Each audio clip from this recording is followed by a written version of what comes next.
Minister, just to repeat what other deputies have said here, I think what we're looking at is really the biggest hoarder of land in this country is the state itself.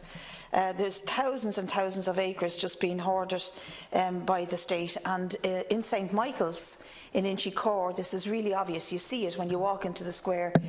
Where the flats used to be, there's just this big, insecure space of about 12 acres. And it's about time we used it, because what you have in Dublin South Central alone is over 7,000 people on the housing list, and in Inchicore alone about 2,000 people. They're amazing figures. I remember at a time being a councillor when there was 7,000 people on the housing list for the whole of Dublin City. So the figures are really startling, and of course, despite your minister's attempt to disguise the housing figures by saying that those who are illegal shouldn't be also registered as homeless.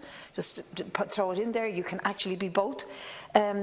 Despite his attempts in different ways to disguise the homeless list, it is growing. There were 10,000 in April on the homeless list, and some 3,755 of them children.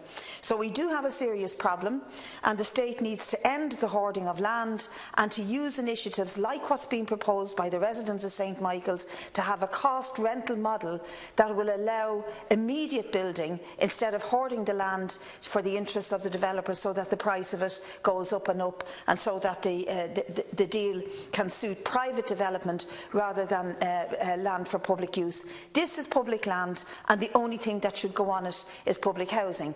That means that we're going to have to look at a model that can deliver that, and I don't know if you've looked at the St Michael's document, but I would encourage you to read the work. They have done tremendous work in the community, fair rent homes. They propose allowing people who have jobs who are not eligible because they earn too much for the social housing waiting list to be able to rent as well at an affordable price. The state will continue to own the homes. It's a very sensible model, and I think there is cross-party support for it in Inchicore. So would you please look at it? Minister, 4 minutes.